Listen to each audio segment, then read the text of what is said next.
When we think of historical figures, we often picture leaders, maybe activists. But some people are different. They're architects.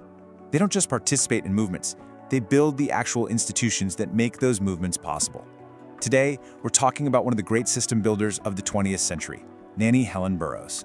So I want you to picture this. The year is 1909. We're in Washington, D.C., the nation's capital, but a city that is just completely divided by segregation.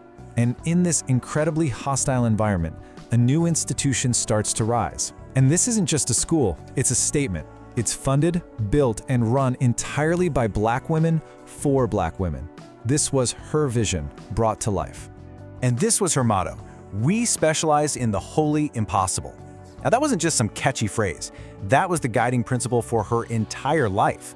It was a mission statement that said, "We take on the challenges that everyone else has already written off as impossible." So that really makes you wonder, right? What kind of person decides that their specialty is the impossible? Who exactly was Nannie Helen Burroughs? And what was it that forged such an unbreakable will? Well, that will was forged in the fire of rejection. She was born in Virginia back in 1879 to parents who had been enslaved. Her mother moved them to Washington, D.C., hoping for better schools, and Nannie thrived there, graduating with honors in 1896. With her diploma in hand, she aimed for a teaching job in the D.C. public school system. But she was denied. So why? It had nothing to do with her qualifications. Historians are pretty clear that she was turned away because of colorism, that the city's Black elite, who were doing the hiring, preferred lighter-skinned staff. And that injustice, coming from inside her own community, could have broken her. Instead, it lit a fire. And this slide really shows the two paths, the crucial turning point. The one she wanted, being a public school teacher, that door was slammed shut. So she just decided to build a whole new path. That rejection didn't just change her career, it radically expanded her ambition. She went from wanting to teach in a system to deciding she would build her own.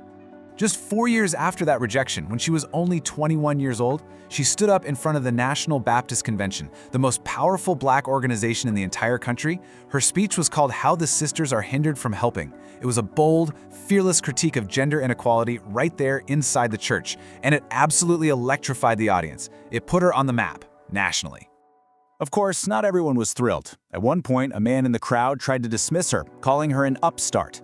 Without missing a beat, she shot right back with the kind of confidence that would define her entire life. "I might be an upstart, but I am just starting up." She wasn't asking for permission, she was announcing she had arrived. And that speech? That was the launchpad for her first major act of system building. She co-founded the Women's Convention, basically an arm of the National Baptist Convention. For almost 50 years, she was its corresponding secretary, and she built it into an absolute powerhouse. By 1907, it had 1.5 million members. She used that massive platform to organize and fight for everything: women's rights, anti-lynching laws, and desegregation. Now, with this powerful organization at her back, she could finally turn to her ultimate goal, that national school. And how she did it shows her genius. First, she laid out the vision. Then, she did the hard work. She raised money only through small donations, pennies and dimes from the Black community. She bought a 6-acre plot of land, and on October 19, 1909, the National Training School for Women and Girls officially opened its doors. Her whole philosophy of education was unique. She built it on what she called the 3 B's: the Bible, for a strong moral foundation; the bath, for hygiene and self-respect; and the broom, to elevate domestic work to a professional science. But it went so much further than that. The school also taught skills like printing and barbering and even public speaking. And here's the crucial part: a course on Negro history was required to instill a deep sense of racial pride in every student. And you know what? It worked. The school opened with just 31 students. By 1934, over 2,000 women had walked through its halls. And they weren't just coming from all over the US. They were coming from the Caribbean and from Africa. It became this truly international institution she had built from absolutely nothing. You see, the school was the engine, but the goal was always something bigger: complete political and economic autonomy for her people. Her strategy was brilliant, attacking on 2 fronts. On one side, she was deep in the political fight, championing women's suffrage and battling segregation. And at the exact same time, she was building economic institutions, like the National Association of Wage Earners. She was a fierce, unapologetic feminist and suffragist. This quote really captures her thinking.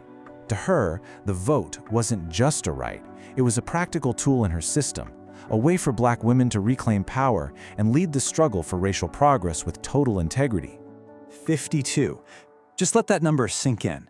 That's how many years she served as the president of the school she founded. From the day it opened in 1909 right up until her death in 1961, she was there guiding it. This wasn't just a project for her, it was her entire life's work. And that lifelong dedication, it was a deliberate choice. She had a singular focus: to build institutions, to build systems that would empower Black women for generations. And she gave that mission everything she had. After she passed away in 1961, her legacy began to be set in stone. Just 3 years later, the school was officially renamed in her honor. By 1991, its trades hall was designated a National Historic Landmark. She had literally become a permanent part of the Washington, D.C. landscape. And this is what I mean. This is what that legacy looks like today. The very school she built from scratch now sits on an avenue that carries her name. She didn't just find a space for Black women, she became a part of the city's actual infrastructure, a permanent landmark to her impossible vision. When you step back and look at her focus on economic self-reliance, on education as a tool of liberation, on political organizing, you're looking at a blueprint. Decades before the famous marches of the 1960s, Nannie Helen Burroughs was already putting into practice the very principles that would come to define the civil rights movement. So, we end with this thought. Her story is really a masterclass in how to respond when you find a locked door. You don't just keep knocking, you build a new house. She saw a void, a need, and she engineered a solution from the ground up. And that leaves all of us with a really critical question for our own time. What impossible systems do we need to start building today?